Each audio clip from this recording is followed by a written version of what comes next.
Hello, നമസ്കാരം. എല്ലാവർക്കും ജാഷി വയനാട് സ്റ്റോറീസിലേക്ക് ഹൃദയപൂർവ്വം സ്വാഗതം. കേൾക്കൂ കേൾക്കൂ കേട്ടുകൊണ്ടേയിരിക്കൂ, ഞാനും നിങ്ങളും നമ്മുടെ കഥകളും.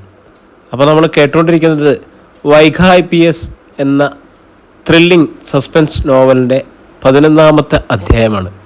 എല്ലാവർക്കും ഒരിക്കൽ കൂടി നോവലിലേക്ക് സ്വാഗതം. മമ്മിയും പപ്പയും ഇരിക്കുന്നില്ലേ? നീന ചോദിച്ചു. അവൾ ചോറ് ഉരുട്ടിക്കഴിഞ്ഞു. നിങ്ങൾ കഴിക്കും മക്കളെ, ഷേർലി പറഞ്ഞു. ഹൃദയം വരഞ്ഞ് മുളക് പുരട്ടുന്ന നീറ്റൽ മറച്ചുകൊണ്ട് 10 മാസം ചുവന്ന് നൊന്തു പെറ്റെടുത്ത തൻ്റെ പൊന്നുമക്കളാണ് മുമ്പിൽ. പൊന്നുപോലെ കരുതി വളർത്തി ഇപ്പോൾ ഇതാ ആ പൊന്നുമക്കളെ കൊല്ലുന്നു. താലോലിച്ച ഇതേ കൈകൾ കൊണ്ട് തന്നെ ശക്തി കൂടിയ ഉറക്കമരുന്ന് ചേർത്തി ചോറ് വിളമ്പിക്കൊടുക്കുന്നു. ഷേർലി ജെയിംസിൻ്റെ വിരൽത്തുമ്പിൽ മക്കൾ കാണാതെ മുറുകെ പിടിച്ചു. ജെയിംസ് തിരിച്ചു. നീന രുചിയോടെ ചോറും കറികളും കഴിക്കുന്നു. ഇറച്ചിയും മീനും വീണ്ടും വിളമ്പിയെടുക്കുന്നു. മസാല ചേർത്ത ഇറച്ചിച്ചാറിൻ്റെ മണത്തിലും രുചിയിലും ഉറക്കമരുന്നിൻ്റെ അരുചി ആണ്ടുപോയി. സീന ഇടയ്ക്കിടെ പപ്പയെയും മമ്മിയെയും അനിയത്തിയെയും നോക്കിക്കൊണ്ടാണ് ചോറ് വാരി വാരി വിഴുങ്ങുന്നത്. കറി അവൾ കാര്യമായി ശ്രദ്ധിക്കുന്നതേയില്ല. ഇരുവരും ഊണ് കഴിഞ്ഞ് എഴുന്നേറ്റു. ഹോ, യാത്രാക്ഷീണവും സൂപ്പർ ഡിന്നറും. വല്ലാതെ ഉറക്കം വരുന്നു മമ്മി, നീന ക്ഷീണത്തോടെ പറഞ്ഞു. കിടന്നു മക്കളെ, നെഞ്ചു പിടയ്ക്കുന്നത് മറച്ച് ഷേർലി പറഞ്ഞു. നീനയെ ഷേർലി തന്നെ അവളുടെ മുറിയിലേക്ക് നയിച്ചു. ബെഡിലേക്ക് നീന വീഴുകയായിരുന്നു. മിഴികൾ തുറക്കാൻ പാടുപെടുന്ന സീനയെയും ഷേർലി തന്നെ ചേർത്ത് പിടിച്ചു. നീനയുടെ അടുത്തു തന്നെ കിടത്തി. ഇരുവരുടെയും നെറ്റിയിൽ ഉമ്മ വെച്ച് മെല്ലെ ഒരു താരാട്ട് പോലെ തോളിൽ തട്ടി ജെയിംസും വന്നു. പപ്പയോട് ക്ഷമിക്കും മക്കളെ. അങ്ങനെ പറഞ്ഞുകൊണ്ട് അയാളും മക്കളുടെ നെറ്റിയിൽ മുത്തം വെച്ചു. അവസാന ചുംബനം. ക്രമേണ മക്കളുടെ ശരീരം വെട്ടിവിറയ്ക്കുന്നതും ഉറക്കമരുന്നിൻ്റെ ശക്തിയിൽ അവർക്ക് ചലനശേഷി നഷ്ടപ്പെടുന്നതും ഇടയ്ക്കിടെ കണ്ണുകൾ തുറക്കുന്നതും അടയ്ക്കുന്നതും വായ്ക്കുള്ളിലൂടെ നുരയും പതയും വരുന്നതും ഒടുവിൽ രണ്ടുപേരുടെയും ചലനം നിലയ്ക്കുന്നതും ഇരുവരും കണ്ടുനിന്നു. ആ മനസ്സുകൾ കാരിരുമ്പ് പോലെ ഉറച്ചു കഴിഞ്ഞിരുന്നു. ഇനിയോ അവന്മാരെ പേടിക്കണ്ട, ജെയിംസ് പിറുവിറുത്തു. പോലീസിൻ്റെ ചോദ്യത്തിന് ഉത്തരം പറയണ്ട. പത്രത്തിലോ ചാനലിലോ ഒന്നും വരില്ല. നമ്മൾ അപമാനിക്കപ്പെടില്ല. ഒന്നും അറിയില്ല അല്ല ഷേർലി? ഷേർലി മറുപടി പറഞ്ഞില്ല. അയാൾക്ക് തോന്നി ഭാര്യയ്ക്ക് ഒരുപാട് സൗന്ദര്യമുണ്ടെന്ന്. അയാളവരെ ആഞ്ഞു പുൽകി ചുംബിച്ചു. അപ്പോഴാണ് ജെയിംസിൻ്റെ മൊബൈലിൽ ബെൽ ടൂൺ. അയാൾ അതെടുത്ത് നോക്കി. ബോബൻ സാമുവലാണ്. ഇച്ചായ, അവിടെ പ്രശ്നമൊന്നുമില്ലല്ലോ? ഉത്കണ്ഠയോടെ ബോബൻ്റെ ചോദ്യം. എന്ത് പ്രശ്നം? ജെയിംസ് ചോദിച്ചു. അമ്മാർ അവിടെ എങ്ങാനും വന്നോന്ന്? ഇല്ലടാ, ഇവിടെ അടുത്തൊരു ആക്സിഡൻ്റ് ഉണ്ടായതുകൊണ്ട് ഞാൻ വൈകുന്നേരം അങ്ങോട്ട് വരാഞ്ഞത്. 4-5 സീരിയസ് കേസ് ഇങ്ങോട്ട് കൊണ്ടുവന്നു. ഞങ്ങളുടെ ഡോക്ടേഴ്സ് ഇതുവരെ ഫ്രീ ആയിട്ടില്ല. അത് സാരമില്ല. സീന എന്തെടുക്കുന്നു? പേടി മാറിയോ? ഇപ്പോൾ എല്ലാം മാറി. ഉറങ്ങുക. ഷേർലി ചേച്ചിയോ? ഞങ്ങൾ ഊണ് കഴിക്കാൻ പോകണം. ശരി, കഴിച്ചിട്ട് സുഖമായിട്ടൊന്ന് ഉറങ്ങ്. ഞാൻ ഏർലി മോർണിംഗിൽ എത്തിയേക്കാം. അവിടെ വന്നിട്ടേ ഞാൻ ഹോസ്പിറ്റലിലേക്ക് പോരുന്നുള്ളൂ. ചില കാര്യങ്ങൾ തീരുമാനിക്കാനുണ്ട്. ആയിക്കോട്ടെ, ഗുഡ് നൈറ്റ്. കോള് കട്ടായി. ജെയിംസും ഷെർലിയും നോക്കി മരവിച്ച് നിൽക്കുകയാണ് അവൾ. ഇരുവരും മുഖം തിരിച്ചു നോക്കി. മുറിക്കുള്ളിൽ ബെഡിൽ മക്കൾ ഉറങ്ങുന്നു എന്നേക്കുമായി. പിന്നെ ഒട്ടും താമസിച്ചില്ല. ഷേർലി ഒരു പ്ലേറ്റിൽ ചോറ് വിളമ്പി കറികളും പരസ്പരം കഴിപ്പിച്ചും സ്വയം വാരിക്കഴിച്ചും ആർത്തിയോടെ ഇരുവരും ആ ചോറ് വിഴുങ്ങി. അധ്യായം 22. രാവിലെ ജോഗിങ് കഴിഞ്ഞു വന്ന് കുളിച്ചു ഡ്രസ്സ് ചെയ്യുമ്പോൾ മൊബൈലിലെ ബെൽ ടൂൺ. വൈഗ അതെടുത്ത് നോക്കി. കോഴിക്കോട്ട് നിന്നും DYSP മധുസൂദനാണ്. സർ പറയൂ. ആ സീന ജെയിംസിനെ കസ്റ്റഡിയിലെടുക്കാൻ ഞങ്ങൾ രാവിലെയാണ് പോയത്, DYSP പറഞ്ഞു. അവളെ കസ്റ്റഡിയിലെടുത്തോ? നന്നായി. ഇന്ന് തന്നെ ഇങ്ങോട്ട് ഹാൻഡ് ഓവർ ചെയ്തേക്കും. ചോദ്യം ചെയ്യൽ ഇവിടെ ആകാമെന്നാണ് SP പറഞ്ഞത്, വൈഗ പറഞ്ഞു. സോറി വൈഗ. മധുസൂദനൻ്റെ ശബ്ദം താഴ്ന്നു.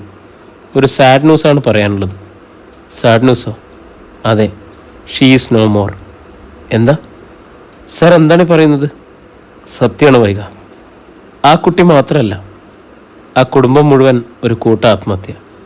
വൈഗ തളർന്നുപോയി. കൈമുറിച്ച് കുറേ ചോര പോയതല്ലേ. പോരെങ്കിൽ ഹോസ്പിറ്റലും.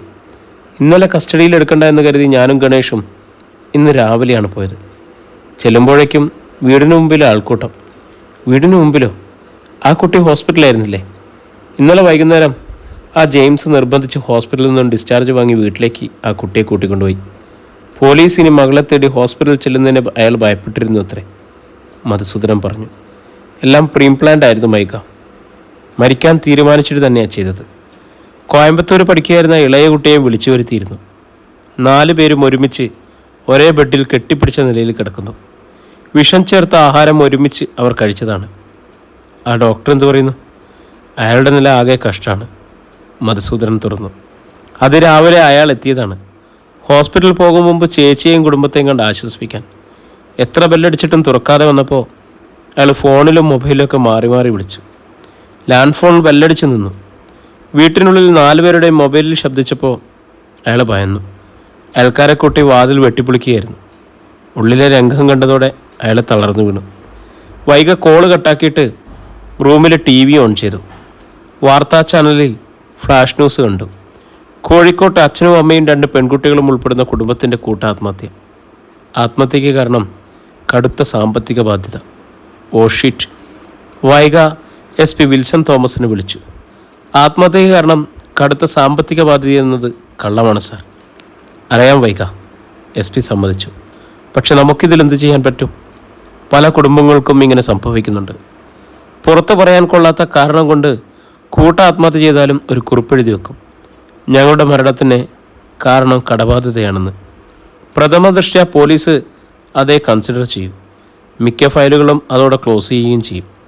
മരിച്ചു കഴിഞ്ഞാലും അവർ സൽപ്പേരും അഭിമാനം കൊതിക്കും. വഴിവഴിപ്പിക്കുന്നത് തടയാൻ കടബാധ്യത കാരണമാകുന്നു. ഇവിടെ ജെയിംസ് ചെയ്തതും അതുതന്നെയാണ്. അതെ സർ, അയാൾ ആ ലക്ഷ്യം സാധിച്ചു. വൈക അമർഷം ഒതുക്കി പറഞ്ഞു. പക്ഷെ സത്യം അതല്ലല്ലോ. ആ സീനയ്ക്ക് പിന്നിൽ ആരോടും പറയാത്ത ഒരു വലിയ രഹസ്യമുണ്ട്. ആ കുടുംബത്തെ ഒന്നാകെ ചൂഴ്ന്നു പിടിച്ച തകർത്ത രഹസ്യം. പുറത്തു പറയാനാകാത്ത ആ രഹസ്യത്തിൽ നിന്നുള്ള രക്ഷപ്പെടലാണ് ഈ ആത്മഹത്യ. അതെ, SP സമ്മതിച്ചു. അവരുടെ മരണത്തിന് ശേഷം പോലും ആ രഹസ്യം ആരും അറിയരുതെന്ന് ആ കുടുംബം ഒന്നാകെ ആഗ്രഹിച്ചിരുന്നു. അതുകൊണ്ടായിരിക്കാം കത്തിൽ കടബാധ്യത എന്നെഴുതി വെച്ചതും. പക്ഷെ മിത്രയുടെ ദുരന്തത്തിന് പിന്നിലെ രഹസ്യത്തിലേക്കുള്ള ഏക ചൂണ്ടുപലകയായിരുന്നു സാർ ആ പെൺകുട്ടി. അവളാണ് ഇല്ലാതായത്. നടന്ന ആ ദുരന്തം എന്തു തന്നെയായാലും അതിലുൾപ്പെട്ട 2 പെൺകുട്ടികളും മരിച്ചു കഴിഞ്ഞിരിക്കുന്നു. മിത്രയും ഇപ്പോൾ സീനായും. ഇനി ശേഷിക്കുന്നത് ഇതുമായി ബന്ധപ്പെട്ട ഒരേ ഒരാൾ, ഡോക്ടർ ബബു സാമുവൽ. ഇന്ന് തന്നെ അയാളെ ചോദ്യം ചെയ്താലോ സാർ? നോ വൈക, തൽക്കാലം അയാളെ വെറുതെ വിട്ടേക്കുക. ആത്മഹത്യക്കുറിപ്പ് കിട്ടിയ സ്ഥിതിക്ക് ബോബിയും അത് ആവർത്തിക്കാനാണ് സാധ്യത. SP തുറന്നു. 2-3 ദിവസം കഴിഞ്ഞിട്ട് നമ്മൾ നേരിട്ട് പോകുന്നു. സത്യത്തിലേക്കുള്ള നേരിയ കച്ചിത്തുരുമ്പാണ് അയാൾ. വിടാതെ പിടിക്കണം. സത്യം അയാളിൽ നിന്നും എങ്ങനെയും ചോർത്തിയെടുത്തേ മതിയാവും. അത് ശരിയാണെന്ന് വൈകയ്ക്കും തോന്നി. അയാളെ ഇനി ചോദ്യം ചെയ്യുമ്പോൾ എന്തു തന്നെ വന്നാലും ശരി, ഞെക്കിപ്പിഴിഞ്ഞ് സത്യം പുറത്തു കൊണ്ടുവരിക തന്നെ ചെയ്യണം. വൈക ഫുൾ യൂണിഫോമിൽ താഴെ റെസ്റ്റോറൻറ്റിലേക്ക് വന്നു. ചായയും ഇഡ്ഡലിയും ഓർഡർ ചെയ്തു. പ്ലേറ്റിൻ്റെ വലിപ്പത്തിൽ വാഴയില മുറിച്ച് വെച്ച് അതിൽ ചൂട് ഇഡ്ഡലിയും മല്ലിയില മണം പരത്തുന്ന സാമ്പാറും ചട്നിയും വന്നു. ചായയും. മെല്ലെ അവളത് കഴിക്കുമ്പോഴാണ് മൊബൈൽ അടിച്ചത്. അമ്പാടിയിൽ നിന്നാണ്. അമ്മയാണോ? ഹലോ. അവൾ അറ്റൻഡ് ചെയ്തു. മോളെ, നീ എവിടെയാ? അച്ചമ്മയുടെ തരളിതമായ ശബ്ദം. എന്താ അച്ചമ്മേ? നീ ഇന്നലെ രാത്രി എവിടെയായിരുന്നു മോളെ? എന്താ രാവിലെ ആയിട്ട് വരാഞ്ഞത്? അച്ചമ്മ, രാവിലെ കൃഷ്ണൻ്റെ അമ്പലത്തിൽ പോയോ? ആഹാരം കഴിച്ചോ? വൈക ഉത്തരം നൽകാതെ അങ്ങോട്ട് ചോദിച്ചു. മോളെ, വൈകിയുടെ ഒഴിഞ്ഞുമാറൽ ഈശ്വരിക്ക് മനസ്സിലായി. നിൻ്റെ അമ്മ ഒരു പാവാന്ന് ഞാൻ നിന്നോട് പറയണ്ടല്ലോ. നീ മാത്രമേ ഉള്ളൂ അവൾക്കിപ്പോൾ. ഉച്ചയ്ക്ക് അച്ചമ്മയ്ക്ക് ഇഷ്ടപ്പെട്ട വെണ്ടയ്ക്ക കൊണ്ടാട്ടം ഉണ്ടാക്കുന്നുണ്ടോ ആ മേരി? ഇല്ലെങ്കിൽ അവരോട് പ്രത്യേകം പറയും അതുണ്ടാക്കാൻ. മോളെ, ദേവിക നിന്നെ ഒന്ന് തല്ലി. അതത്ര വലിയ മഹാ തെറ്റൊന്നുമല്ല. ഒരമ്മയ്ക്ക് അതിനുള്ള അധികാരമൊക്കെ ഉണ്ട്. കൃഷ്ണതുളസിയും കയ്യുണ്ണിയും ത്രിഫലയൊക്കെ ചേർത്ത് അച്ചമ്മ ഇനി എന്നാ എണ്ണ കാച്ചുന്നേ? 1 കിലോ എണ്ണ കൂടുതൽ ചേർത്തോ? കാച്ചുമ്പോൾ എനിക്കൂടെ കുറച്ച് വേണം. ഈശ്വരി മടുത്തു. വൈഘ ഊറിയ ചിരിയോടെ കോൾ കട്ടാക്കിയിട്ട് ഇഡ്ഡലി ചവയ്ക്കുന്നതിനൊപ്പം അവൾക്ക് കണ്ണ് നനഞ്ഞു.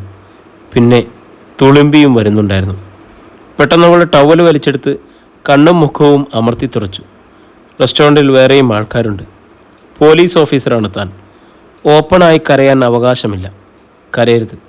ഈശ്വരി റിസീവർ താഴെ വെക്കുന്നതും കാത്ത് അടുത്തു തന്നെ ഉണ്ടായിരുന്നു ദേവിക. അവൾ എന്നാ പറഞ്ഞമ്മേ? എൻ്റെ മോൾ ഇന്നലെ രാത്രിയിൽ എവിടെയായിരുന്നു? ദേവിക ചോദിച്ചു. രാത്രിയിൽ അവർ ഒരു പോള കണ്ണടച്ചിട്ടില്ലെന്ന് കണ്ടാലറിയാം. കൂടെ ആളുണ്ടെങ്കിൽ രാത്രിയിൽ എവിടെ തങ്ങിയാലെന്താ? ആ ശബ്ദം സാജൻ്റേതായിരുന്നു. അമർഷം പൂണ്ട ശബ്ദം. കൂടെ ആരുണ്ടെന്ന്? ദേവിക പെട്ടെന്ന് സാജൻ്റെ നേർക്ക് തിരിഞ്ഞു. ആരേലും ഉണ്ടായാൽ പോരെ? എങ്ങും തൊടാതെ സാജൻ പറഞ്ഞു. അവൻ്റെ നെഞ്ചിനുള്ളിൽ നിറഞ്ഞ രോക്ഷമാണ്. എൻ്റെ മോൾ ആരുടെയെങ്കിലും കൂടെ അന്തി ഉറങ്ങുന്നവളാണെന്ന് നിന്നോടാരാ പറഞ്ഞത്? ദേവിക പെട്ടെന്ന് പൊട്ടിത്തെറിച്ചു. സാജൻ വിളറിപ്പോയി. അത്രയ്ക്ക് ദേവിക കടത്തിപ്പറയുമെന്നവൻ കരുതിയില്ല. ദേവികേച്ചി എന്തിനാ അവനോട് രക്ഷപ്പെടുന്നത്? അവൻ പറഞ്ഞത് വെറുതെ ഒന്നുമല്ലല്ലോ. ആ എഞ്ചിനീയറേയും വീട്ടിൽ നിന്ന് അടിച്ചിറക്കിയിരിക്കുക. അതറിയാമോ? ദേവിക കണ്ണുമിഴിച്ചിരുന്നു. നേരാണോ? അവർ ചോദിച്ചു. അതല്ലെങ്കിൽ പിന്നെ ദേവികേച്ചി ഒന്ന് തല്ലിയെന്ന് പറഞ്ഞ് അവൾ എന്നാത്തിനാ ഇറങ്ങിപ്പോയേ? സദ്യയാണ് പറഞ്ഞത്. ഇറങ്ങിപ്പോകാനൊരു കാരണം. അത്ര തന്നെ. മതി പറഞ്ഞത്. ഈശ്വരി രോഷം കൊണ്ടു. എല്ലാവരും കൂടെ പറഞ്ഞും എടുത്തും അവളെ ഇനിയും ഭ്രാന്തിയാക്കല്ലേ. ഈ അമ്മ ഇതെന്നതായി പറയുന്നേ? സതി ഈർഷ്യയോടെ ചോദിച്ചു. ഞങ്ങളെന്നാ പഴച്ചു? സാജൻ ദേവികയെ ശ്രദ്ധിച്ചു. രൗദ്രമായിരുന്നു മുഖം. പെട്ടെന്നാണ് അമ്മായിക്ക് മാറ്റങ്ങൾ വരുന്നത്. ഇന്നാളത്തേതുപോലെ ഇടയ്ക്കിടെ ഓർമ്മപ്പശകവും താളം തെറ്റലുമുണ്ടോ? ഈ കണക്കിന് പോയാൽ വൈകിയെ തനിക്ക് കിട്ടുക വെറും സ്വപ്നം മാത്രം. സാജന് ആരോടൊക്കെയോ ദേഷ്യം തോന്നി. വല്ലാത്ത പക തോന്നി. Vaiga IPS, special investigation officer. Vaiga ആ അക്ഷരങ്ങൾ എഴുതി തൂക്കിയ ബോർഡിന് താഴെ നിന്നു. തൻ്റെ ഔദ്യോഗിക റൂമാണ് തൊട്ടടുത്ത റൂം. വൈഗ ഉള്ളിലേക്ക് കയറി. Executive furnishing. അവൾ തനിക്കുള്ള കസേരയിലിരുന്ന് ടേബിളിൽ തന്നെയുണ്ട് ബെല്ല്. അവൾ അതിൽ അമർത്തി. ഗാർഡ് വാതിൽ തുറന്നു. ധൃതിയിൽ അകത്തേക്ക് വന്ന് സല്യൂട്ടടിച്ചു നിന്നു. ആ ഡ്രൈവർ രാജേന്ദ്രൻ എവിടെ? താഴെയുണ്ട് മാഡം. വണ്ടി റെഡിയാക്കി നിർത്താൻ പറയും. Yes madam. സന്തോഷ് പുറത്തേക്ക് പോയപ്പോൾ വൈഗ ടേബിളിലിരുന്ന ഫോണിന് നേർക്ക് നീങ്ങി. റിസീവർ എടുത്തു. സബ് ജയിൽ നമ്പർ ഡയൽ ചെയ്തു. ഹലോ. ദേവസിയുടെ ശബ്ദം കേട്ടു. വൈകിയാണ്, അവൾ പറഞ്ഞു. Good morning madam. ദേവസിയുടെ സ്വരത്തിൽ കൂടുതൽ ഭവ്യതയുണ്ടായി. അച്ഛനെ ജയിലിൽ കൊണ്ടുവന്ന ദിവസം അറിയാലോ? വൈഗ ചോദിച്ചു. ഓ മാഡം. അതിൻ്റെ 2 ദിവസം മുമ്പ്. ഇങ്ങോട്ടുള്ള ദിവസങ്ങളിൽ പുതുതായിട്ട് വന്നിട്ടുള്ള മുഴുവൻ തടവുകാരുടെയും ഫുൾ ഡീറ്റെയിൽസും എനിക്ക് ഉടൻ മെയിൽ ചെയ്യണം. ഓക്കെ? ഉടൻ ചെയ്യാം മാഡം. ദേവസ്യ സമ്മതിച്ചു. റിസീവർ തിരികെ വെക്കുമ്പോഴാണ് വാതിക്കൽ CI ഗോപകുമാറിൻ്റെ മുഖം കണ്ടത്. May I come in madam? വരൂ ഗോപൻ. അകത്തേക്ക് വന്നു. വൈഗയുടെ എതിർ സീറ്റിലിരുന്നു. തനിക്ക് മുമ്പിലിരിക്കുന്ന കമ്പ്യൂട്ടർ ഓൺ ചെയ്ത് അതിൽ ശ്രദ്ധിക്കുന്നതിനിടയിൽ വൈഗ ചോദിച്ചു. എന്തായി ഗോപൻ? Any developments? അപർണ എന്തെങ്കിലും പറഞ്ഞോ? ഒന്നുമില്ല മാഡം. ആ കൊച്ചു വായി തുറക്കുന്നതേ ഇല്ല. കടുത്ത വാശിക്കാരിയാണ്. വനജയും കൂട്ടരും ചെറുതായിട്ടൊന്ന് തട്ടിയും തലോടിയും നോക്കി. ഗോപകുമാർ പറഞ്ഞു. ഒരു രാത്രി മുഴുവൻ കഴിഞ്ഞു. നമ്മൾ അറസ്റ്റൊന്നും രേഖപ്പെടുത്തിയിട്ടില്ല. അറസ്റ്റ് രേഖപ്പെടുത്തിയിരുന്നെങ്കിൽ കോടതിയിൽ ഹാജരാക്കാമായിരുന്നു. വെറുതെ നമ്മുടെ കസ്റ്റഡിയിൽ വെച്ചിരുന്നാൽ അതും പ്രശ്നമല്ലേ? വനജയും സംഘവും അവളെ തൊടുകയും തലോടുകയും ഒന്നും വേണ്ട. വൈഗ ഗൗരവത്തിൽ പറഞ്ഞു. അവൾക്കൊരു പ്രോബ്ലവും ഇനി ഉണ്ടാകാൻ പാടില്ല. പക്ഷെ അവളുടെ പേരൻസിൻ്റെയോ അഖിലിൻ്റെയോ ഭാഗത്തു നിന്നും ഇതുവരെ ഒരു മൂവ്മെൻറ്റ്സും ഉണ്ടാകാത്ത സ്ഥിതിക്ക് ഗോപൻ ആശങ്കപ്പെട്ടു. വൈഗ ഒന്ന് ആലോചിച്ചു. നമുക്കൊന്നുകൂടി നോക്കാം. എൻ്റെ ഊഹം ശരിയാണെങ്കിൽ ഇന്ന് സന്ധ്യയ്ക്ക് മുമ്പ് അഖിലോ അവൻ്റെ പേരൻസോ നമ്മുടെ മുമ്പിൽ വന്നിരിക്കും. അവൾ തറപ്പിച്ച് പറഞ്ഞു. ശരി മാഡം. CI യാത്ര പറഞ്ഞ് എണീക്കാൻ തുടങ്ങിയിരുന്നു. ഗോപൻ ഇരിക്കി. പോകാൻ വരട്ടെ. വൈഗ മെയിൽ ചെക്ക് ചെയ്യുകയായിരുന്നു. അവൾ കണ്ടു. സബ് ജയിലിൽ ദേവസ്യ പുതിയ തടവുകാരുടെ ഡീറ്റെയിൽസ് അയച്ചിരിക്കുന്നു. ഫോട്ടോ സഹിതം. 12 പേരുണ്ട്. കുറ്റവും ജാമ്യവും നിഷേധിക്കപ്പെട്ടതിൻ്റെ കാരണവും പ്രതികളുടെയൊക്കെ വിവരങ്ങളും എടുത്തു നോക്കിയ ശേഷം വൈഗ 3 പേരുടെ ഡീറ്റെയിൽസിൻ്റെ പ്രിൻ്റ് എടുത്തു. സി ഗോപൻ. ഇവരിൽ 2 പേര് ഗുണ്ടാ ലിസ്റ്റിൽപ്പെട്ടിട്ട് ഒളിവിൽ കഴിഞ്ഞിരുന്നവരാണ്. ഒരാൾ മോഷ്ടാവും പിടിച്ചുപറിക്കാരനും. CI ആ ലിസ്റ്റ് നോക്കി. ഇതിലെന്താണ് മാഡം? അച്ഛനെ ജയിലിലിട്ട് തീർക്കാൻ കൊട്ടേഷൻ എടുത്തവൻ ഇതിലുണ്ടെന്നാണ് അറിയേണ്ടത്. മാഡം ഉദ്ദേശിക്കുന്നത് ആ പത്തനാടൻ? അയാൾ അടങ്ങിയിരിക്കില്ല ഗോപൻ. അയാളുടെ ഒരു രീതി വെച്ച് ഇപ്പോൾ അയാൾ തുടരുന്ന മൗനം അപകടമാണ്. CI ലിസ്റ്റിലേക്കും ലിസ്റ്റിലുള്ളവരുടെ ഫോട്ടോയിലേക്കും നോക്കി. ഇവനെ അറിയാം മാഡം, കൊടിൽ ജോണി. ഒരു വലിയ കൊടിൽ എപ്പോഴും കയ്യിലുണ്ട്. മോഷണമാണ് തൊഴിൽ. മോഷ്ടിക്കുന്നതിനും സുരക്ഷയ്ക്കും ഇതുപയോഗിക്കും. അടിയും പിടിയും തൊഴിലാണ്. ഒരു സ്ഥിരം കുറ്റവാളി ഗോപകുമാർ തുടർന്നു. ഈ രണ്ടുപേരുടെ പേരെടുത്ത ഗുണ്ടകളാണ്. ഇവൻ റഷീദല്ലേ, ഒരു ബ്ലേഡ് മാഫിയയ്ക്ക് വേണ്ടി കൊട്ടേഷൻ എടുത്ത് പോയ വഴിക്ക് പിടിച്ചതാണ്. ഇവൻ ഉടുമ്പ് ജോസ്, ഗുണ്ടാലിസ്റ്റിൽപ്പെട്ടവൻ. ഞങ്ങളൊക്കെ കുറേ തപ്പിയതാ. കഴിഞ്ഞ ദിവസം ആരോ ഒറ്റി, അങ്ങനെ അകത്തായതാത്ത. തല്ലാൻ പറഞ്ഞാൽ കൊല്ലുന്നേനം. ഒറ്റിയതാണല്ലേ? വൈഗയുടെ നെറ്റി ചുളിഞ്ഞു. വൈഗ ഡേറ്റ് നോക്കി. അച്ഛനെ ജാമ്യം നിഷേധിച്ച അതേ ദിവസം തന്നെ ഒറ്റ നടന്നിരിക്കുന്നു. അതുവരെ ഒളിച്ചു കഴിഞ്ഞവൻ ഇനി അകത്തായിക്കോട്ടെ എന്ന് ആരോ കരുതിയല്ലോ. അതെ, വലിയ കൊട്ടേഷൻ പറഞ്ഞുറപ്പിച്ച് തുകയും കൊടുത്ത് അകത്തേക്ക് വിട്ടതാണെങ്കിലോ? മാഡം ഉദ്ദേശിക്കുന്നത് പത്തനാടനെയാണോ? അതെ. CAയുടെ നെറ്റിയിൽ ഒരു വര വീണു. പത്തനാടൻ റേറ്റ് ഉറപ്പിച്ച് ജോസിനെ ഒറ്റ അകത്ത് വിട്ടതാണെങ്കിൽ സൂക്ഷിക്കണം മാഡം. ജോസിന് ഉടുമ്പിൻ്റെ സ്വഭാവം തന്നെയാണ്. ഒരു കാര്യം ഏറ്റതാ വിടില്ലവൻ. വൈഗയുടെ മുഖം മുറുകി. ആ ദേവസ്വയെ വിളിച്ച് SP താക്കീത് കൊടുത്തിട്ടുള്ളതാണ്. ജയിലിനുള്ളിൽ വെച്ച് അച്ഛൻ്റെ ദേഹത്ത് ഒരു പോറൽ പോലും ഏൽക്കാൻ പാടില്ലെന്ന്. കാശിനും അറിയും മാഡം. അയാളെക്കുറിച്ച് മുമ്പും പരാതി ഉണ്ടായിട്ടുള്ളതാണ്. ശരി, നമുക്ക് സബ് ജയിലിലേക്കൊന്ന് പോകാം. CA ഗോപകുമാർ റെഡിയായി. ഇരുവരും മുറ്റത്തേക്ക് വരുമ്പോൾ ഡ്രൈവർ രാജേന്ദ്രൻ ഇറങ്ങി. അടഞ്ഞുകിടക്കുന്ന കൂറ്റൻ ഇരുമ്പ് ഗേറ്റിൻ്റെ കിളിവാതിക്കൽ തട്ടി ശബ്ദമുണ്ടാക്കി. ഗാർഡ് മനോഹരൻ ശബ്ദം കേട്ട് കിളിവാതിൽ തുറന്നു. വൈഗയെയും CAയെയും കണ്ടതോടെ അയാൾ വലിയ ഗേറ്റ് മലർക്കെ തുറന്നു. സൂപ്രണ്ട് ദേവസ്യ അവരെ മുറിക്കുള്ളിലേക്ക് സ്വീകരിച്ചിരുത്തി. മാഡം ഇന്നലെ ഇവിടെ ചാർജ് എടുത്തു അല്ലേ? ഭവ്യതയോടെ ദേവസ്യ ചോദിച്ചു.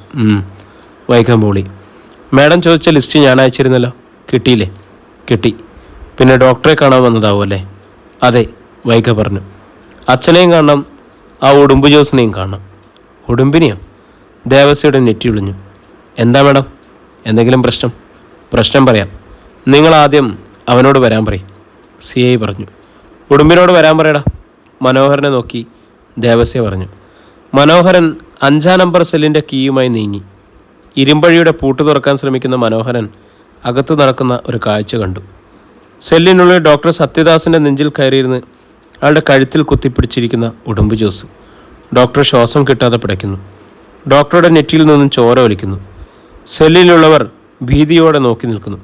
എടാ, മനോഹരൻ വേഗം പൂട്ട് തുറന്ന് അകത്ത് കയറി. എടാ വിടാൻ. മനോഹരൻ ഉടുമ്പിനെ പിടിക്കാൻ ശ്രമിക്കുന്നു. ഉടുമ്പ് കുതറി. ബഹളം സൂപ്രണ്ടിൻ്റെ മുറിക്കുള്ളിലേക്ക് കേട്ടു.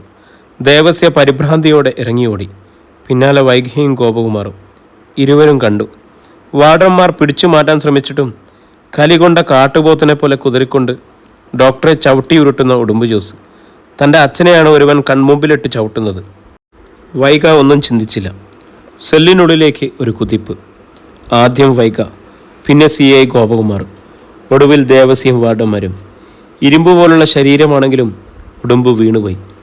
ജയിലിനുള്ളിൽ തെമ്മാടിത്തരം കാണിക്കാന്ന് ആർക്കേലും വിചാരമുണ്ടെങ്കിലുണ്ടല്ലോ. ഇത് കണ്ടല്ലോ. ദേവസ്യ എല്ലാവരോടുമായി മുരണ്ടു. ഡോക്ടറെയും ഉടുമ്പിനെയും കൂടാതെ 8 തടവുകാർ കൂടി 5-ാം ബ്ലോക്കിലുണ്ടായിരുന്നു. ഡോക്ടർ സത്യദാസ് തറയിൽ ഭിത്തിയോട് ചേർന്നിരിക്കുന്നു. കഴുത്തും നെഞ്ചത്തും ഒരു വാർഡൻ തടവുന്നുണ്ട്. സത്യദാസ് ചുമയ്ക്കുകയും ശ്വാസം അയക്കാൻ പാടുപെടുകയും ചെയ്യുന്നുണ്ട്. നെറ്റിയിൽ മുറിവുണ്ട്. എന്നതാടാ അവിടെ ഉണ്ടായത്? എന്തിനാടാ നീ ഇദ്ദേഹത്തെ കൊല്ലാൻ നോക്കിയത്? ദേവസ്യ ജോസിനോട് ചോദിച്ചു. അവൻ മിണ്ടിയില്ല. എന്താണ് ഉണ്ടായത്? ദേവസ്യ മറ്റു തടവുകാർക്ക് നേർക്ക് നോക്കി. അയാൾ ഉടുമ്പ് ചേട്ടനെ തല്ലി. ചേട്ടൻ തിരിച്ചും തല്ലി. വഴക്കുമൊത്തു. തടവുകാരിൽ ഒരാളായ ആൻ്റണി പറഞ്ഞു. സ്ഥിരം കുറ്റവാളിയാണവൻ. ഓഹോ, ഡോക്ടറാണോ ആദ്യം തല്ലുണ്ടാക്കിയത്? ദേവസ്യ ഈർഷ്യയോട് ചോദിച്ചു. എന്നിട്ട് വൈഗയെ നോക്കി. വൈഗ നോട്ടം അവഗണിച്ചു. ഞങ്ങൾ ഇന്നലെ ഈ സെല്ലിലേക്ക് വന്നപ്പോൾ മുതലേ അയാളെ വഴക്കായിരുന്നു സാറേ. അയാൾക്ക് സൗകര്യം പോരുന്നു. ആരോ പറഞ്ഞു പറയിക്കുന്നത് പോലെ ആൻ്റണി പറഞ്ഞു. ഇന്നലെ ഈ സെല്ലിലേക്ക് വന്നെന്നോ? വൈഗ പെട്ടെന്ന് വെട്ടിത്തിരിഞ്ഞ് അവനെ ഒന്ന് നോക്കി. ആര്? ഞാനും ഉടുമ്പു ചേട്ടനും. നിങ്ങൾ രണ്ടാളും 5 ദിവസം മുമ്പ് വന്നതല്ലേ? വൈഗ ചോദിച്ചു. മാഡം, ഇവർ 8-ാം ബ്ലോക്കിൽ നിന്നും 4 പേര് ജാമ്യം കിട്ടി പുറത്തുപോയി. ഇവിടെ സ്ഥലം മിച്ചമുള്ളതുകൊണ്ട് 1-2 പേരെ ഇങ്ങോട്ട് മാറ്റിയത് നിങ്ങളുടെ ഇഷ്ടത്തിനോ അതോ ഇവരാവശ്യപ്പെട്ടിട്ടോ? CI ചോദിച്ചു. അവരാവശ്യപ്പെട്ടിട്ടാണ്. വാർഡൻ ജോർജാണ് അറേഞ്ച്മെൻറ്റ് ചെയ്തത്. ജോർജ് വിയർത്തു. തടവുകാർ കൂടുതലുള്ള സൗകര്യങ്ങൾ ആവശ്യപ്പെട്ടു. സൂപ്രണ്ട് ഉടനെ അതങ്ങ് അനുവദിച്ചു കൊടുത്തു. ദേവസ്യ വീർത്തു. ചിലപ്പോൾ അങ്ങനെ ചെയ്യാറുണ്ട് മാഡം, ജോർജ് പറഞ്ഞു. വൈക അയാളെ ഒന്ന് തറപ്പിച്ച് നോക്കി. എന്നിട്ട് ചോദിച്ചു, ഉടുമ്പിൻ്റെ സീറ്റ് ഏതാണ്? താഴെത്തറയിൽ ഒരറ്റം മുതൽ വിരിച്ചിട്ടിരിക്കുന്ന പായകളിൽ ഒന്നിലേക്ക് ജോർജ് വിരൽ ചൂണ്ടി. അതാണ്. വൈക കണ്ടു. തൻ്റെ അച്ഛൻ്റെ പായയുടെ തൊട്ടടുത്ത പായ. ആ പായയ്ക്ക് മുകളിലായി ഉടുമ്പിൻ്റെ മുണ്ടും തോർത്തും ആഹാരം കഴിക്കുന്ന പ്ലേറ്റുകളും കപ്പും മാറ്റി വച്ചിരിക്കുന്നു. താഴെ ചുരുണ്ടു കിടക്കുന്ന ഉടുമ്പിനെ മറികടന്ന് വൈക അങ്ങോട്ട് ചെന്നീങ്ങി. ധരിച്ചിരിക്കുന്ന ഷൂവിൻ്റെ അറ്റം കൊണ്ട് അവൾ ഉടുമ്പിൻ്റെ മുണ്ടും തോർത്തും തട്ടിമാറ്റി. പ്ലേറ്റും തട്ടി നീക്കി. ഒടുവിൽ മഗ്ഗും. അതാ അതിനിടയിൽ ഒരു മൊബൈൽ ഫോൺ. വൈക അതെടുത്തു. വാർഡന്മാരും ദേവസ്യം ഇടിവെട്ടേറ്റതുപോലെ നിന്നു. ചുരുണ്ട് കിടന്നിരുന്ന ഉടുമ്പും നടുങ്ങി എഴുന്നേറ്റു. ആ മൊബൈൽ ഓഫാണ്. വൈക അത് ഓണാക്കി. എന്നിട്ട് അതിലേക്ക് വന്ന കോളുകൾ നോക്കി. റിസീവ്ഡ് കോൾസ് ഇല്ല. ഡയൽ ചെയ്ത നമ്പർ മാത്രം. അതും ഒറ്റ ഒരെണ്ണം. പേരില്ല. നമ്പർ രാവിലെ വിളിച്ചതാണ്. വൈക ആ നമ്പറിലേക്ക് വിളിച്ച് ലൗഡ് സ്പീക്കർ ഓൺ ചെയ്തു. എന്നിട്ട് കാത്തു. ബെല്ലടിക്കുന്ന ശബ്ദം. പിന്നെ അറ്റൻഡ് ചെയ്തുകൊണ്ടിരുന്ന പതിഞ്ഞ ശബ്ദം. എന്തായടാ ജോസേ, വല്ലതൊന്നും നടത്തിയോ അവിടെ? ജോസ് മരവിച്ചിരുന്നു. ഓ, നീ പറഞ്ഞത് നടത്തിയോന്നറിയാൻ ബെല്ലടിച്ചതാണല്ലേ. എടാ, നീ ആവശ്യപ്പെട്ട മുഴുവൻ തുകയും നിന്റെ പെണ്ണും പിള്ളയെ ഏൽപ്പിച്ചിട്ടുണ്ടോയെന്ന് സംശയമാണെങ്കിൽ നീ അവളെ വിളിച്ച് ചോദിക്കും. ഒരു സംശയമില്ല മിസ്റ്റർ പത്തനാടൻ, ഞങ്ങൾക്കെല്ലാം സംശയവും തീർന്നു. വൈകയുടെ അമർന്ന സ്വരം. ഇവിടെ എല്ലാ കാര്യവും ശരിയായി നടത്തിയിട്ടുണ്ട്. ഇനി ഞങ്ങൾ അങ്ങോട്ട് വരികയാണ് തൻ്റെ അടുത്തേക്ക്. അവിടെ കൂടെ വന്ന് ഞങ്ങളന്ന് നടത്തിയേക്കാം. എന്താ? ഓർക്കാപ്പുറത്ത് ദേഹം നിറയെ ആസിഡ് വീണതുപോലെ പൊള്ളിപ്പിടഞ്ഞുപോയി പ്രസാദ് പത്തനാടൻ. കോള് കട്ടായി. വൈക ജോസിൻ്റെ നേർക്ക് തിരിഞ്ഞു. ഡോക്ടർ സത്യദാസനെ കൊല്ലാൻ എത്ര ലക്ഷമാടാ പത്തനാടനോട് നീ ആവശ്യപ്പെട്ടത്? ജോസ് മിണ്ടിയില്ല. ഓ ശരി, നീ പറയണ്ട. നിന്റെ പെണ്ണുമ്പിള്ളയല്ലേ പണം കെട്ടായി വാങ്ങി വെച്ചത്. എത്ര കിട്ടിയെന്ന് അവൾ പറയും, CI പറഞ്ഞു. ജോസിന് പിടിച്ചു നിൽക്കാൻ പഴുതില്ലാതെയായി. 10 ലക്ഷം, അതിൽ 5 ലക്ഷം ഇപ്പം, ബാക്കി പിന്നെ കാര്യം കഴിഞ്ഞിട്ട് അല്ലേ? ആ. ജോസ് ഞരങ്ങി. 5 ലക്ഷം. വൈക തറയിൽ ആഞ്ഞു ചവിട്ടി. തൻ്റെ അച്ഛൻ്റെ ജീവനുള്ള അഡ്വാൻസ്. അവളുടെ കണ്ണുകളിൽ രോക്ഷത്തിൻ്റെ വൈരപ്പൊടി തിളങ്ങി. അവൾ വേഗം മൊബൈലിൽ പോലീസ് സ്റ്റേഷനിലേക്ക് വിളിച്ചു. പിന്നെ SP വിൽസൺ തോമസിനെയും. ആദ്യം എത്തിയത് SI ജയറാം. അറസ്റ്റ് ചെയ്യും, ജോസിനെ ചൂണ്ടി വൈക പറഞ്ഞു. തടവറയ്ക്കുള്ളിൽ വെച്ച് ആസൂത്രിത വധശ്രമം. ഇതാ തെളിവ്. ജോസിൻ്റെ മൊബൈൽ വൈക SI ജയറാമിനെ ഏൽപ്പിച്ചു. വാട ഇങ്ങോട്ട്. ഉടുമ്പ് ജോസിനെ പൊക്കിയെടുത്ത് കൂടെ വന്ന കോൺസ്റ്റബിൾമാർക്ക് നേർക്കിട്ടു. അവർ അവനെ പൊക്കിയെടുത്ത് വണ്ടിക്കുള്ളിലേക്കിട്ടു. അപ്പോഴേക്കും SP വിൽസൺ തോമസും എത്തി. കാര്യങ്ങൾ വിശദീകരിച്ചുകൊണ്ട് വൈക പറഞ്ഞു. ഞാനും ഗോപനും അപ്പോൾ എത്തിയില്ലായിരുന്നുവെങ്കിൽ ഡോക്ടർ സത്യദാസ് എന്ന തടവുകാരൻ ഇപ്പോൾ ജീവനോടെ ഉണ്ടാകുമായിരുന്നില്ല സർ. വൈകിയുടെ ഇക്കാര്യത്തിൽ ഉത്കണ്ഠയും വാശിയും SPക്ക് മനസ്സിലായി. അദ്ദേഹം മുറിക്കുള്ളിലെ ശേഷിച്ച തടവുകാർക്ക് നേർക്ക് നോക്കി. എന്താണ് ഇവിടെ സംഭവിച്ചത്? സത്യം പറയും. SPയുടെ മുഖം ചുവന്നു. സാറേ, ആൻ്റണി മുമ്പോട്ട് വന്നു. നീ പറയണ്ട, ഗോപകുമാർ പറഞ്ഞു. ബാക്കിയുള്ളവരിൽ ആരെങ്കിലും ഒരാൾ പറഞ്ഞാൽ മതി. ആൻ്റണി മടിച്ച് പിന്നോക്കം നിന്നു. നിന്റെ പേരെന്താ? ഇടയ്ക്ക് നിൽക്കുന്ന ഒരുവനെ ചൂണ്ടി ഗോപൻ ചോദിച്ചു. പ്രകാശൻ. നീ പറയ്, എന്താ ഉണ്ടായേ? സത്യേ പറയാവൂ. മടിച്ച് പ്രകാശൻ മുമ്പോട്ട് വന്നു. ഡോക്ടറാണ് ആദ്യം ഉടുമ്പിനെ തല്ലിയതെന്ന് ആൻ്റണി പറഞ്ഞു. എന്തിനാ ഡോക്ടർ അവനെ തല്ലിയത്? പറയ്. പ്രകാശിൻ്റെ മുഖത്ത് ഭീതിയുണ്ട്. ഒന്നും പുറത്തു പറയരുതെന്ന് ഭീഷണിപ്പെടുത്തിയിരിക്കുകയായിരുന്നു ഉടുമ്പ്. പറയടാ. ഗോപകുമാർ ഉറക്കെ പറഞ്ഞുകൊണ്ട് പ്രകാശിൻ്റെ ഉടുമുണ്ടിന് കൂട്ടിപ്പിടിച്ചു. പറയാം സാറേ, പ്രകാശം പറഞ്ഞു. ഉടുമ്പ് ചേട്ടൻ ഇന്നലെ വന്നപ്പോൾ തൊട്ട് ആ ഡോക്ടറെ ഉപദ്രവിക്കാൻ തുടങ്ങിയതാ. ഇത്തിരി മുമ്പ് ഉടുമ്പ് ചേട്ടൻ ഡോക്ടറോട് പറഞ്ഞു ഡോക്ടറുടെ ഇളയ കൊച്ചിനെയും കൊന്നത് ഡോക്ടർ തന്നെയാണെന്ന്, ബലാത്സംഗം ചെയ്തതും ഡോക്ടർ തന്നെയാണെന്ന്. അന്നേരം അങ്ങേര് ഉടുമ്പിനെ ചവിട്ടിയതും തല്ലിയതും ചുമ്മാതല്ല ഡോക്ടർ തല്ലിയത്. ഗോപകുമാർ പറഞ്ഞു. അച്ഛൻ ദയയെ. വൈഗ ചെവിപൊത്തി നിൽക്കുകയായിരുന്നു. മഹാപാപം. ഉടുമ്പ് മനഃപൂർവ്വം പറഞ്ഞതാണങ്ങനെ. അച്ഛൻ പ്രകോപിതനായി അവനെ ആദ്യം ആക്രമിക്കാൻ. പ്രശ്നം കേസായാൽ അവൻ്റെ വക്കീലിന് അത് പറഞ്ഞ് ആദ്യം അവനെ ഊരിയെടുക്കാം. ഡോക്ടറുടെ മുഖത്ത് ചോര കട്ട പിടിച്ചിട്ടുണ്ടായിരുന്നു. ദേവസ്യ, ഡോക്ടറെ വേഗം ഹോസ്പിറ്റലാക്കണം, SP പറഞ്ഞു. വേണ്ട, ഡോക്ടർ നിഷേധിച്ചു. പക്ഷേ വാർഡന്മാരും പോലീസുകാരും കൂടി ഡോക്ടറെ വണ്ടിക്കുള്ളിലേക്ക് ബലമായി കയറ്റി. SP അപ്പോൾ തന്നെ നടന്ന സംഭവങ്ങൾ അത്രയും ജയിൽ IGക്ക് റിപ്പോർട്ട് ചെയ്തു. IG മോഹൻദാസ് ജയിലിലേക്ക് വിളിച്ചു. ദേവസ്യയോട് തട്ടിക്കയറി. എന്താണോ ഇതൊക്കെ? താനവിടെ എന്തെടുക്കുക? അതോ താനോടെ അറിഞ്ഞിട്ടാണോ എല്ലാം നടന്നത്? എനിക്കൊരു മനസ്സറിവില്ല സാർ. ദേവസ്യ വല്ലാതെ ഭയന്നുപോയി. പിന്നെ എങ്ങനെയാണടാ 8-ാം ബ്ലോക്കിൽ കിടന്നവൻ 5-ൽ വന്നത്? അവൻ്റെ കയ്യിൽ എങ്ങനെയാടാ മൊബൈൽ ഫോൺ വന്നത്? സാറേ, ആരോ ചതിച്ചതാ. ഞാനൊരു തെറ്റും ചെയ്തിട്ടില്ല സാറേ. എൻ്റെ പെൻഷൻ ബുക്ക് തയ്യാറാക്കിക്കൊണ്ടിരിക്കുക. ദേവസ്യയ്ക്ക് കരച്ചിൽ വന്നു. എടാ, ആ ഡോക്ടർ വൈഗ IPSൻ്റെ ഫാദറാണെന്ന് ഞാൻ താൻ ഓർക്കണമായിരുന്നു. മാത്രമോ, അവർ ഒഫൻസ് നേരിട്ട് കണ്ടിരിക്കുന്നു. ഏതായാലും പരാതി കിട്ടിയ സ്ഥിതിക്ക് എനിക്ക് അന്വേഷിച്ചേ തീരൂ. തൽക്കാലം താനും വാർഡന്മാരും പുറത്തു നിൽക്ക്. സസ്പെൻഷൻ. ദേവസ്യയ്ക്ക് തലയിറങ്ങിപ്പോയി. മെഡിക്കൽ കോളേജിൽ പോലീസ് അകമ്പടിയോടെ പത്രക്കാരും ചാനലുകാരും പാഞ്ഞെത്തി. Exclusive flash news. ജയിലിലെ തടവറയ്ക്കുള്ളിൽ വെച്ച് ആസൂത്രിതമായ കൊലപാതക ശ്രമം. പ്രതി ഉടുമ്പ് ജോസ് അറസ്റ്റിൽ. സ്പെഷ്യൽ ഇൻവെസ്റ്റിഗേഷൻ ഓഫീസർ വൈഗ IPSൻ്റെ അച്ഛൻ ഡോക്ടർ സത്യദാസിനെയാണ് കൊലപ്പെടുത്താൻ ശ്രമിച്ചത്. ഗൂഢാലോചനയ്ക്കും കൊലപാതകത്തിനും പിന്നിൽ വമ്പൻ സ്രാവ്. ആളെക്കുറിച്ചും വിവരവും തെളിവുമൊന്നും കിട്ടിയെന്നും ഉടനെ അറസ്റ്റ് ഉണ്ടാവുമെന്നും SP വിൽസൺ തോമസ്. ഫ്ലാഷ് ന്യൂസുകൾ അങ്ങനെ നിരനിരയായി പുറത്തു വന്നു. ഉടുമ്പ് ജോസ് ഡോക്ടറുടെ തല ഭിത്തിമേൽ ഊക്കോടെ എടുപ്പിച്ചതാണ് മുറിവും രക്തവും കാരണം. മുറിവിനേക്കാളുപരി ഡോക്ടർക്കുള്ളത് മാനസികവും ശാരീരികവുമായുള്ള തളർച്ചയാണ്. ജയിലിലെത്തിയിട്ടും ഇന്നോളം അയാൾ ശരിക്കും ആഹാരം കഴിച്ചിട്ടില്ല, ശരിക്കും ഉറങ്ങിയിട്ടില്ല. ഇങ്ങനെ മുമ്പോട്ട് പോയാൽ അധിക നാൾ ജീവനോടെ ഉണ്ടാവില്ല. മെഡിക്കൽ കോളേജ് കാഷ്വാലിറ്റിയിലെ ഡ്യൂട്ടി ഡോക്ടർ രാജൻ പോൾ പറഞ്ഞു. ആയിക്കോട്ടെ ഡോക്ടർ, SP സമ്മതിച്ചു. ആരോഗ്യം വീണ്ടെടുത്തിട്ട് ഡിസ്ചാർജ് ചെയ്താൽ മതി. വൈഗയ്ക്ക് ആശ്വാസമായി. അവൾ ആഗ്രഹിച്ചതും അതുതന്നെയാണ്. ഡോക്ടറെ കുറ്റവാളികൾക്കുള്ളിലെ സെല്ലിലേക്ക് മാറ്റി അഡ്മിറ്റ് ചെയ്തു. മുറിവ് കഴുകി ഡ്രസ് ചെയ്തു. ഇഞ്ചക്ഷൻ എടുത്ത് ട്രിപ്പും ഇട്ടു. വൈഗ കണ്ടു. തളർന്നുള്ള ഡോക്ടറുടെ കിടപ്പ്. കണ്ണുകൾ നിറഞ്ഞുവെങ്കിലും അവൾ പിന്മാറി. പുറത്തേക്കിറങ്ങി നിന്നുകൊണ്ട് അവൾ വിളിച്ചു. അമ്പാടിയിലെ നമ്പർ. ഫോൺ എടുത്തത് സദ്യയാണ്. ആൻറ്റി, അച്ചമ്മയ്ക്ക് കൊടുക്ക്, വൈഗ പറഞ്ഞു. ഈശ്വരി ലൈനിൽ വന്നു.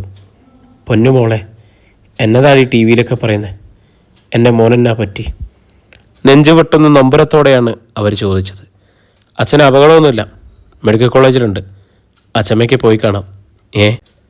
ജയിലിനുള്ളിൽ പോയി അച്ചമ്മയ്ക്ക് കാണാൻ പറ്റില്ലെന്നല്ലേ പറഞ്ഞത്? ഇതാ, അച്ഛയിപ്പോൾ ജയിലിലല്ല, പുറത്താണ്. പോയി കണ്ടോളൂ. വൈഗ കോള് കട്ട് ചെയ്തു. കാരണം അഡ്വക്കേറ്റ് രാജീവ് നമ്പ്യാരുടെ കോള് അവൾക്ക് വരുന്നുണ്ടായിരുന്നു.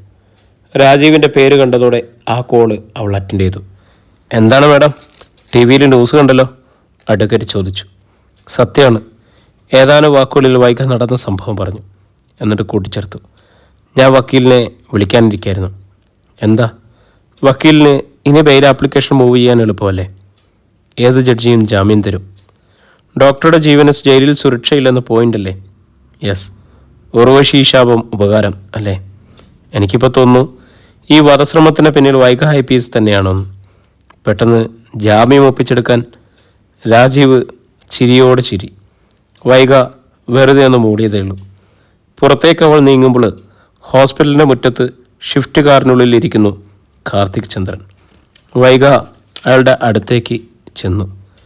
എല്ലാം ഞാൻ അറിഞ്ഞു. താനിവിടെ ഉണ്ടാവുമെന്ന് അറിയാമായിരുന്നു. നേരിൽ കണ്ടെന്ന് അന്ന് ആശ്വസിപ്പിക്കണമെന്ന് തോന്നി. അതാണ് വന്നത്. വൈഗ സ്വാതന്ത്ര്യത്തോടെ കാറിനുള്ളിലേക്ക് കടന്നിരുന്നു. താൻ ജയിലിലെത്താൻ 1 മിനിറ്റ് കൂടി വൈകിയിരുന്നെങ്കിൽ അല്ലേടോ? കാർത്തിക് ചോദിച്ചു. ഡോക്ടർ ജീവനോടെ ഇപ്പോൾ ഉണ്ടാവില്ലായിരുന്നു അല്ലേ?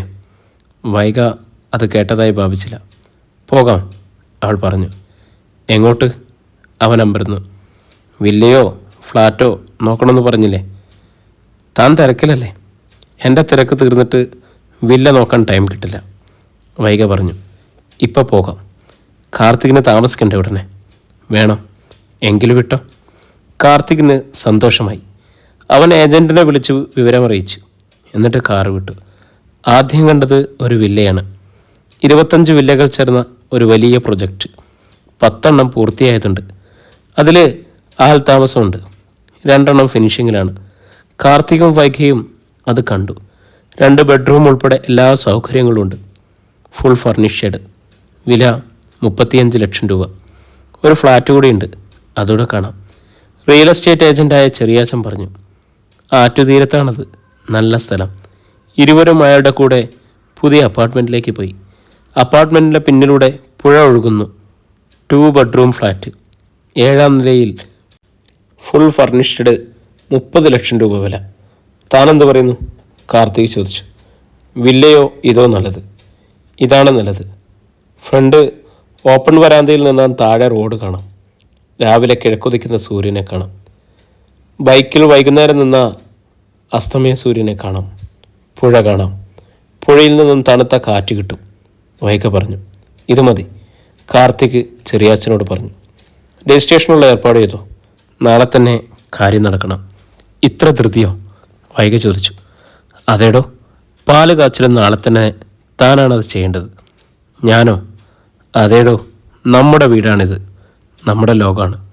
ചെറിയാച്ചൻ കേൾക്കാതെ മാറി നിന്ന് അവളുടെ മിഴികളിലേക്ക് നോക്കി അവൻ പറഞ്ഞു. അതുകൊണ്ട് ഇവിടെ പാല് കാച്ചുന്നത് താൻ തന്നെയാണ്. വൈഗ പുഞ്ചിരിയോടെ തലയാട്ടി. സമ്മതം. തിരികെ അവർ വരുമ്പോൾ അവരുടെ കാറിനെ ഓവർടേക്ക് ചെയ്ത് ഒരു കാറ് പെട്ടെന്ന് വിലങ്ങി നിന്നു. കാർത്തിക് അതിവിദഗ്ധമായിട്ടാണ് അപകടമുണ്ടാകാതെ കാർ ഒതുക്കി നിർത്തിയത്. കാർത്തിക് രോക്ഷത്തോടെ ഡോർ തുറന്നിറങ്ങി. മുമ്പിൽ നിന്നും ഡോർ തുറന്നിറങ്ങിയത് ഡോക്ടർ രശ്മിയാണ്. വൈഖയും അവളെ കണ്ടു. തീ പിടിച്ച അവളുടെ മുഖവും കണ്ടു. രശ്മി ഷിഫ്റ്റിനരികിലേക്ക് വന്നു.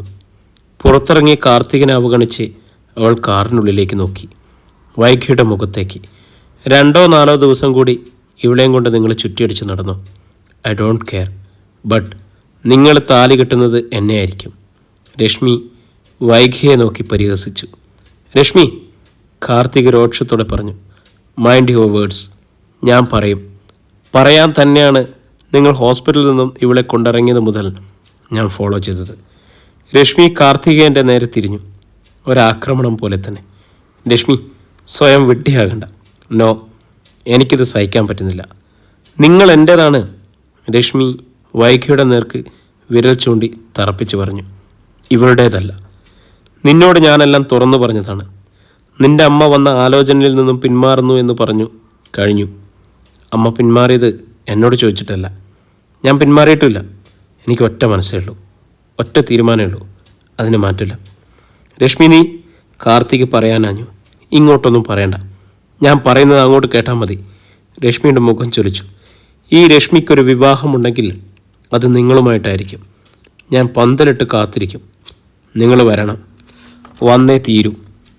പറഞ്ഞതും രശ്മി തിരിഞ്ഞ് തൻ്റെ കാറിനുള്ളിലേക്ക് കടന്നിരുന്നു. കാറ് പാഞ്ഞു. അമിത വേഗത്തിൽ. ഒന്നും ശബ്ദിച്ചില്ല വൈക. പക്ഷേ ശക്തി ചോർന്ന് അവളാകെ തളർന്നുപോയി. അധ്യായം 24. വൈക. അവളുടെ തളർച്ചയും സങ്കടവും കണ്ടപ്പോൾ കാർത്തിക് അലിവോടെ വിളിച്ചു. താൻ ഇങ്ങനെ അപ്സെറ്റാകല്ലേ. കണ്ണുകൾ നിറഞ്ഞു കണ്ടപ്പോൾ കാർത്തികിന് സങ്കടമായി. പ്ലീസ് വൈക. രശ്മി പറഞ്ഞത് താൻ വിട്ടുകളി. അവൾ ഭീഷണിപ്പെടുത്തിയെന്ന് വെച്ച് അവൾ ഉദ്ദേശിക്കുന്ന കാര്യമൊന്നും നടക്കാൻ പോകുന്നില്ലടോ. വൈക യൂണിഫോമിൻ്റെ പോക്കറ്റിൽ നിന്നും ടവലെടുത്ത് കണ്ണുകൾ അമർത്തി തുടച്ചു. കാർത്തിക് അവളുടെ വലതുകരം പിടിച്ചെടുത്ത് തൻ്റെ നെഞ്ചിനോട് ചേർത്ത് വെച്ച്. എനിക്കറിയാടോ, ഇന്നത്തെ ദിവസം ഇത്രയും തിരക്കിനിടയിൽ നിന്നും താൻ എന്തിനാണ് ഇല്ലാത്ത സമയമുണ്ടാക്കി എന്നോടൊപ്പം വന്നതെന്ന്. എനിക്ക് വേണ്ടി ഫ്ലാറ്റ് നോക്കാൻ മാത്രമല്ലെന്ന്. വൈകിയുടെ വലതുകരം തൊല്ലെന്ന് വിറച്ചു. വീട്ടിൽ നിന്നും ഇറങ്ങിപ്പോന്ന സാഹചര്യം അത് തനിക്ക് വേദനയാണെന്ന് എനിക്കറിയാം. തൻ്റെ വീട്ടിലുണ്ടായിരുന്ന ദുരന്തത്തിൻ്റെ തുടർ സംഭവങ്ങൾ അതിലും വലിയ വേദനയാണ്. ഇന്ന് ഡോക്ടറുടെ നേർക്കുണ്ടായിരുന്ന ആക്രമണം. മുടിനാരിഴ വിടവിലാണ് തൻ്റെ അച്ഛൻ ഇപ്പോൾ ജീവിച്ചിരിക്കുന്നത്. അവളുടെ വിറയാർന്ന കൈത്തലം തലോടിക്കൊണ്ട് കാർത്തിക് തുറന്നു. എത്ര വലിയ പോലീസ് ഓഫീസറായാലും ഒരു മനുഷ്യ മനസ്സിനും ശരീരത്തിനും താങ്ങാവുന്നതിലും അളവിലധികം പ്രശ്നങ്ങളുടെ നടുവിലാണ് താൻ. അതിൽ നിന്നും ഒരു അല്പസമയത്തെ റിലാക്സേഷൻ. താൻ കൊതിച്ചതും എൻ്റെ ഒപ്പം വന്നതും അതിനാണ്.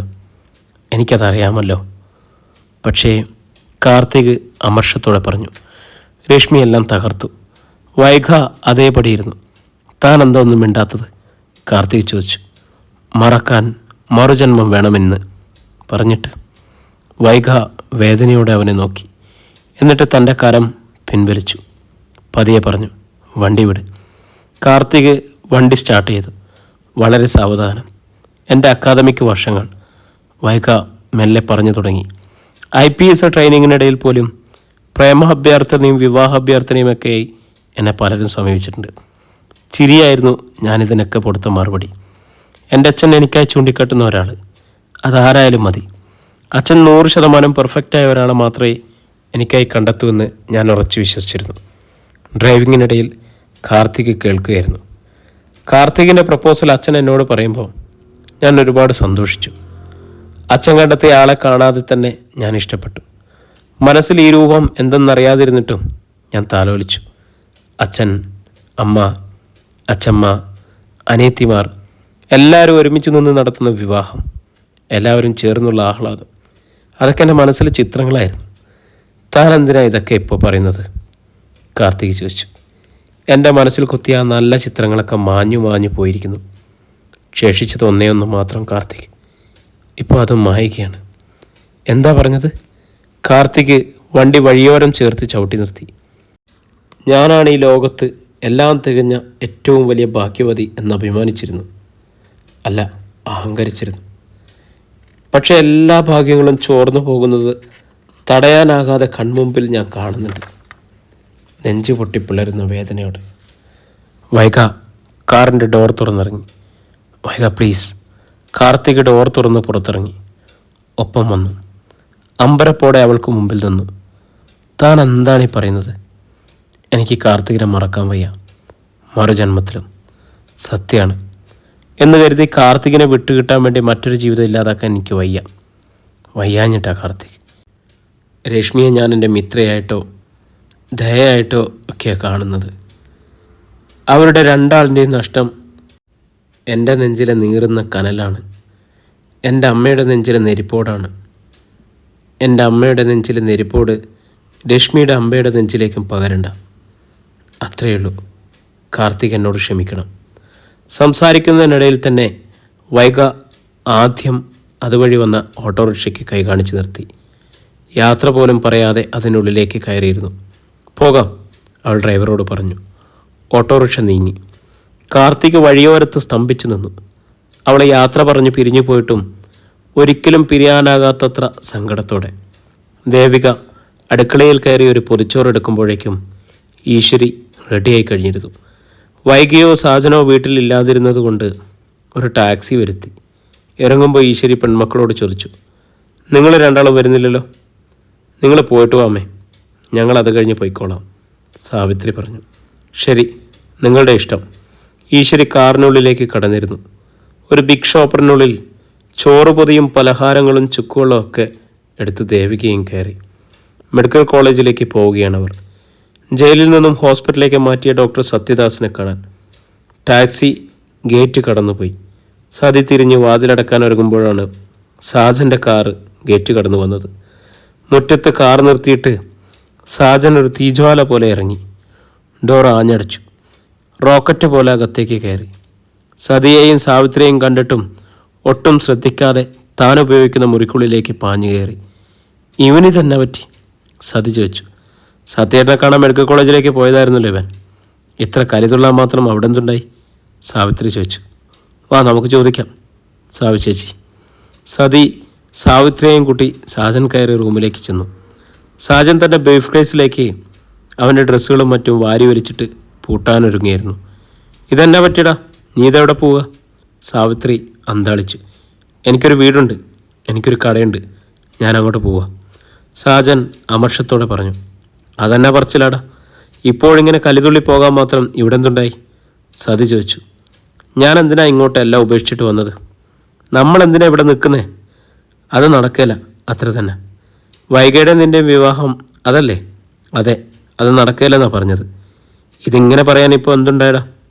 അമ്മാവൻ ഹോസ്പിറ്റലിൽ കിടക്കുക, മകളും മറ്റവൻ്റെ കൂടെ പോയിരിക്കുക കറങ്ങാൻ. പോരെ? വൈക കാർത്തികിൻ്റെ കൂടെ പോയോ? അത് തന്നെയാണ് പറഞ്ഞത്. നിന്നോട് ആര് പറഞ്ഞു? ആ ഡോക്ടർ രശ്മിയെ ഞാൻ ഹോസ്പിറ്റലിൽ വെച്ച് കണ്ടു. അവളാ അമ്മാവൻ അവിടെ അറ്റൻഡ് ചെയ്യുന്നത്.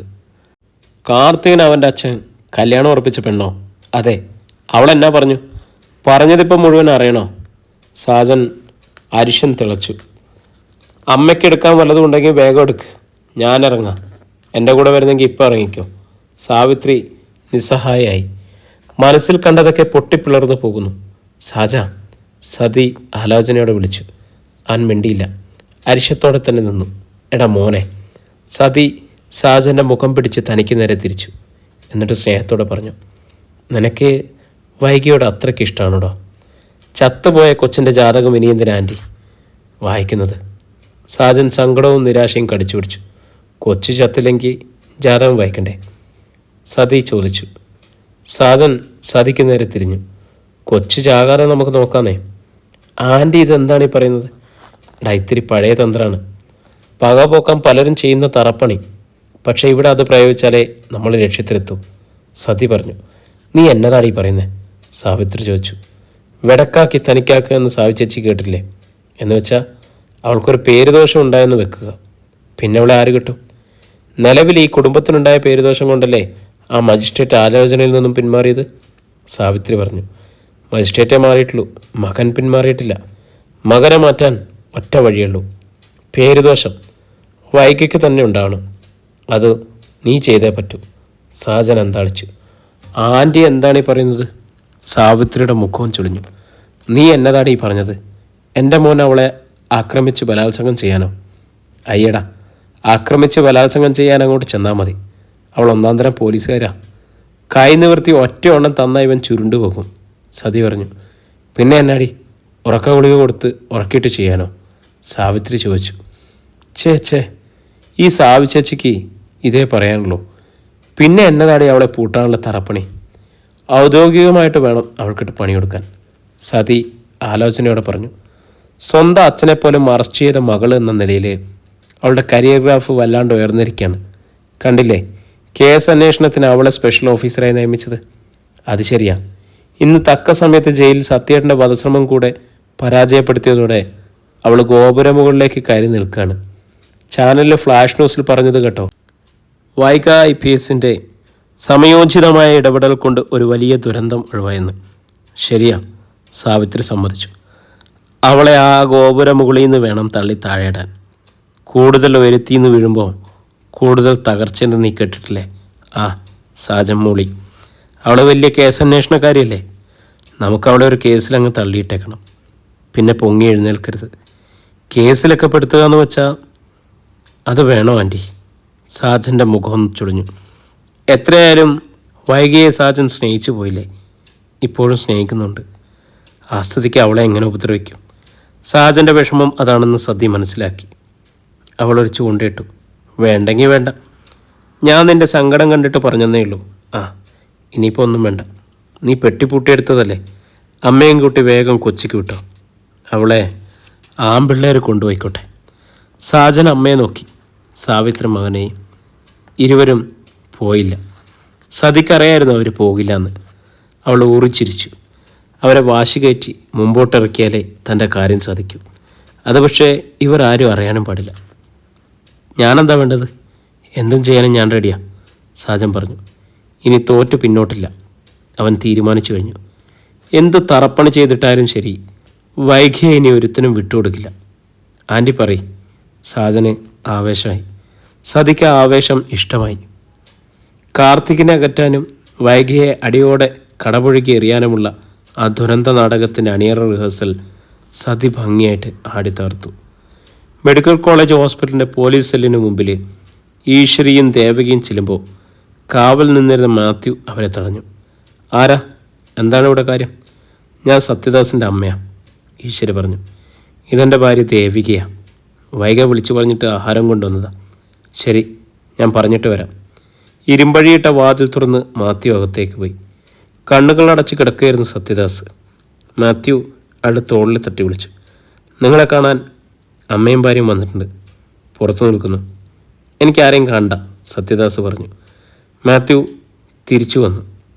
അങ്ങേർക്ക് നിങ്ങളെ കാണണ്ടെന്ന്. ദേവിക വിങ്ങിപ്പൊട്ടി. ഈശ്വരി കണ്ണു തുടയ്ക്കുന്നത് കണ്ടപ്പോൾ മാത്യുവിന് വിഷമം തോന്നി. ഞാൻ എന്നാ ചെയ്യാനാ? ജയിലിൽ നിന്നുള്ള വധശ്രമത്തിൽ നിന്നും രക്ഷപ്പെട്ട ആളാ. അവിടെയും ഇതിവിടെയൊക്കെ ഇതിനുള്ള സാധ്യത തള്ളിക്കളയാൻ പറ്റില്ല. അതുകൊണ്ട് അങ്ങേർക്ക് താല്പര്യമില്ലാത്തവരെ അകത്തേക്ക് വിടാൻ പാടില്ലെന്ന് ഉത്തരവുണ്ട്.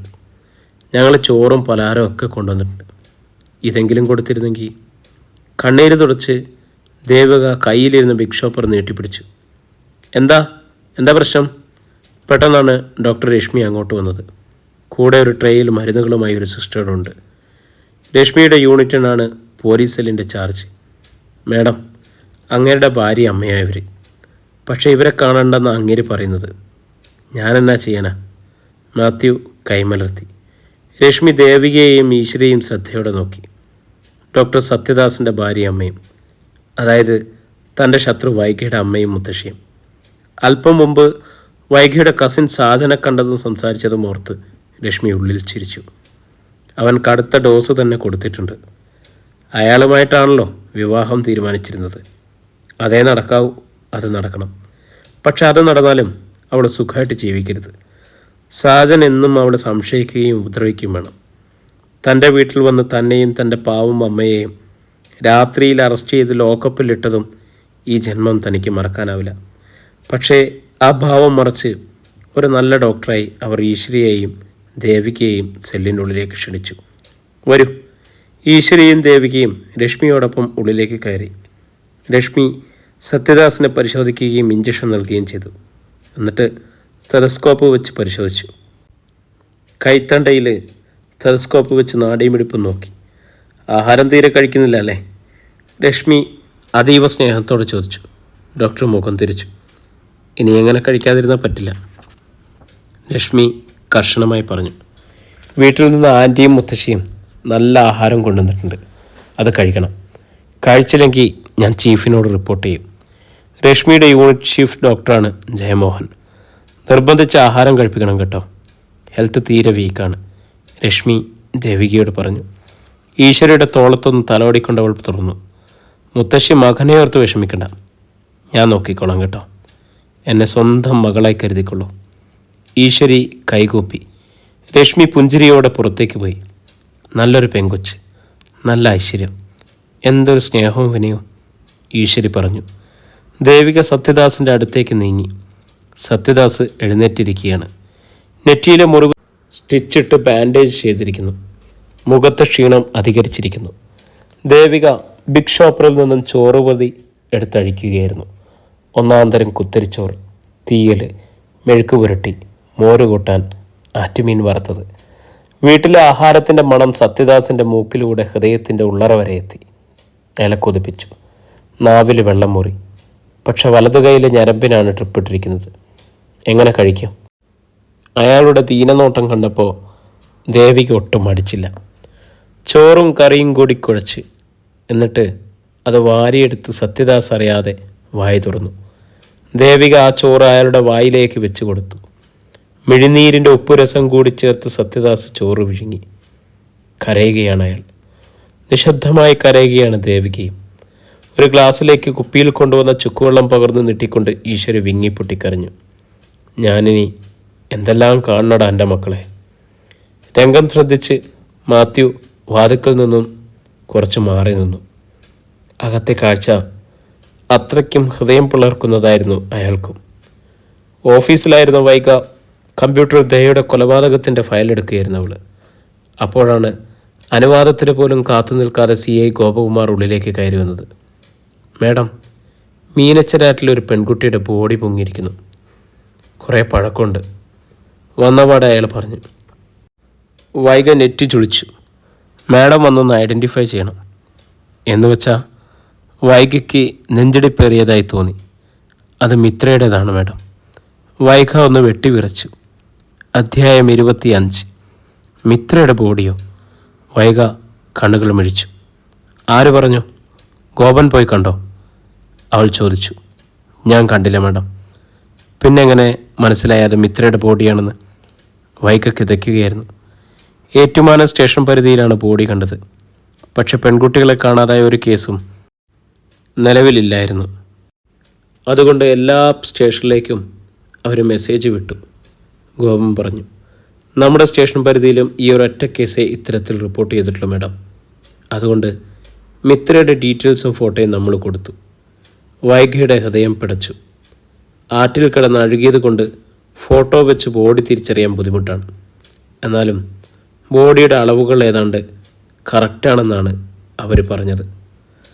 പ്രിയമുള്ളവരെ, നമ്മുടെ നോവൽ ഇവിടെ തുടരുകയാണ് കേട്ടോ. ഈ നോവലിൻ്റെ അടുത്ത ഭാഗമായിട്ട് നമ്മൾ വീണ്ടും കണ്ടുമുട്ടും. ഒരിക്കൽ കൂടി ഒരു കാര്യം കൂടി ഓർമ്മിപ്പിക്കട്ടെ. എൻ്റെ ഏറ്റവും പുതിയ നോവലായ മഹർബന്ധനം എന്ന പുസ്തകം വന്നിട്ടുണ്ട്.